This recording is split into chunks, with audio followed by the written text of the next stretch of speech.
তো বন্ধুরা, ছাদ বাগানের অনেক দিন পরিচর্যা হয়নি, গাছপালা সব অনেক খারাপ হয়ে গেছে। কিছু গাছপালা নতুন বসাবার আছে। সব টবে তুলসী গাছে ভর্তি, কোনো গাছ হতে দিচ্ছে না। এই জবা গাছ অবস্থা খারাপ, সার্কল দেওয়া হয় না অনেক দিন গাছে। এই লঙ্কা গাছে লঙ্কা ধরেছে, এই লঙ্কা গাছগুলো নতুন হয়েছে, ফুল ধরেছে। এই যে বেগুন গাছগুলো অনেক দিনকার পুরনো হয়ে গেছে, আজকে সব কেটে ব্যবস্থা করতে হবে। গাছে সার্কল দেবো বলে ভার্মিং কম্পোস্ট এনেছি। সব গাছেরই অবস্থা মোটামুটি খারাপ, অনেক দিনই সার্কল দেওয়া হয়নি। এই যে হলুদ গাছটা, আগের বছরও হলুদ ভাঙিনি, এবছরও হলুদটা ভেঙে নেব, দেখবো কেমন হয়েছে হলুদটা। এটা থোকা টগর গাছ, এই গাছটা বসানো হয়েছে প্রায় 2 বছর। গাছটা খুব বেশি বাড়েনি, ছোট টব বলে হয়তো, কিন্তু এবার মনে হয় ফুল ফুটবে। এটা বেল ফুলের গাছ, সকালবেলা ডেলি 1-2 করে মোটামুটি ফুল ফোটে। যে কোকো শুয়ে আছে, কষে পর, আমি ছাদে কাজ করছি, কোকো শুয়ে আছে। এই যে কুমড়ো গাছ সব খারাপ হয়ে গেছে, ওখানে করলা গাছ ছিল খারাপ হয়ে গেছে। এই পুঁই গাছগুলো একটু ঠিক আছে।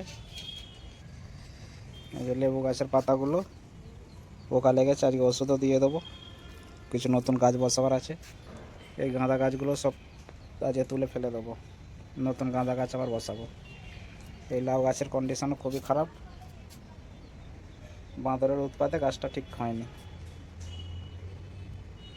যেই নতুন নতুন ডগ ছাড়ছে এসে খেয়ে নিচ্ছে। এইভাবে বহুত দিন চললো, থেকে থেকে গাছ শুকিয়ে যাচ্ছে। এই গাছে ভাবছি উড়ে দেবো, দিয়ে নতুন গাছ বসাবো।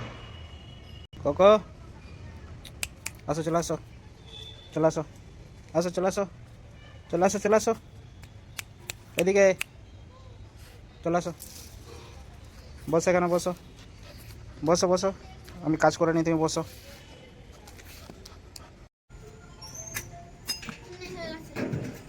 বেগুন গাছের পাতাগুলো ঝরে গেছে, ওই জন্য গাছগুলো আমি কেটে দিচ্ছি। দিলে এই গাছ থেকে ফের নতুন করে ডাল বেরোবে, বেগুন ভালো হবে, সার্কল দেবো।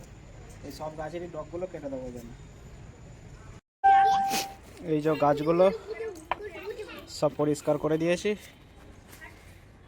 দিয়ে এবার একটু আলাদা লাগছে না, দেখুন সব পরিষ্কার করেছি। বেগুন গাছের ডালগুলো কেটে দিয়েছি যাতে নতুন আবার ডগ ছাড়ে, সার্কল দেবো। লঙ্কা গাছগুলো বাইরে ছিল, সব ভিতরে দিয়ে দিয়েছি। এই যে একটা লঙ্কা গাছ, ওই যে একটা, ভিতরে একটা আছে। এই যে তাতান এখানে খেলছে, আমরা গাছ পরিষ্কার করছি, তাতান খেলছে। এই যে দেখুন বন্ধুরা, এই গাছটা কত মোটা, ওপর থেকে কেটে দিয়েছিলাম গাছটা, নিচে তাও ঢেঁড়স হচ্ছিল। এই টবটা ছিল, এই টবটায় এই লঙ্কা গাছটা বসাবো। এই যে লঙ্কা গাছটা আর যে ভিতরে যে লঙ্কা গাছগুলো লঙ্কা হচ্ছে, এই লঙ্কা গাছের বয়স আর ওই গাছের বয়স একই। ওই গাছগুলো এত বড় হয়ে লঙ্কা হচ্ছে, আর এই গাছটা ভিতরে ছিল বলে বাড়েনি, তাই ওকে তুলে নিয়েছি, অন্য টবে দেবো। আর এই পুঁই গাছ কেটে কেটে খাওয়া হয়ে গেছে, শেষ অবস্থায় পুঁই গাছের। আর একবার দুবার খেলে হয়তো আর হবে না, এক উপরে ফেলে দিতে হবে। এই তুলসী গাছগুলো যে টবে আছে, এগুলো এই কার্তিক মাস হয়ে গেলেই তুলসী গাছগুলো সব তুলে দেবো। এই ছোটো ছোটো টবগুলোতে পালং শাক, ধনে শাক এগুলো দেওয়া থাকে, পালং, ধনে, এই সব এইগুলো তুলসী গাছগুলো তুলে দিলেই এগুলো ধনে বা পালং দিয়ে দেবো। বন্ধুরা, এই গাছটা দিয়ে নতুন বসাচ্ছে আমার ছাদ বাগানে। আর এই গাছগুলো এই টবে রোপণ করেছিলাম, বড় হয়ে গেছে, আজকে এই টবে শিফট করে দিয়েছি। 2 বছরকার পুরনো হলুদ গাছ কেটে ফেলছি, দেখি কেমন হলুদ হয়েছে, বসিয়ে দেবো। কতটা কি বড় হয়েছে জানি না, তাই দেখছি। 2 বছর হয়ে গেছে, কেটে ফেলছি গাছ। মানে এতে অন্য গাছ দেওয়া ছিল, নয়নতারা গাছ ছিল, তারই কারণে হয়তো হলুদ খুব বেশি হয়নি, তাও মোটামুটি হয়েছে ছোট ছোট।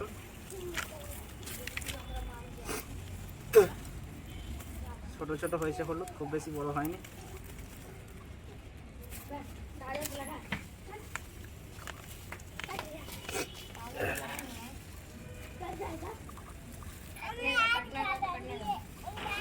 এই গাছগুলি আবার বসিয়ে দেবো, পরের বছরে আবার হবে। গাছের গোড়াগুলো বসিয়ে দেবো, কেটে দাও হয়েছে। তো বন্ধুরা, এই কটা হলুদই হয়েছে, খুব বেশি হলুদ হয়নি। শিকড়ের সাথে টাইটে ছিল হয়তো, ওই জন্য নয়নতারা গাছ ছিল, তার জন্য হয়তো শিকড়ের জন্য হয়তো বাড়তে পারেনি।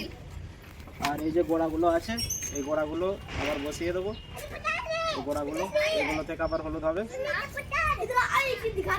টবের জন্য আমি ব্যবহার করছি এই খারাপ, যে দেখছেন খারাপ হয়ে গেছে ফুলটা, এটা কেটে যাওয়া ফুল, আপনারা ব্যবহার করতে পারেন এইভাবে।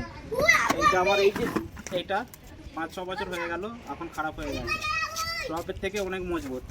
তাই এই ফুলটা খারাপ হয়ে গেছে, আমি রেখে দিয়েছিলাম। এই টবেতেই আবার আমি গাছটা বসাবো, হলুদ গাছটা। বন্ধুরা, কালকে ভিডিওটা কমপ্লিট করতে পারিনি, সন্ধ্যা হয়ে গিয়েছিল। কী কী গাছ বসিয়েছি কোনোদিন আরেকদিন ভিডিওতে দেখাবো। আর নতুন কী গাছ বসিয়েছি, কী গাছ বেরিয়েছে, সেগুলো কীভাবে পরিচর্যা করি আমি, সেগুলো নেক্সট ভিডিওতে আমি আবার দেখাবো।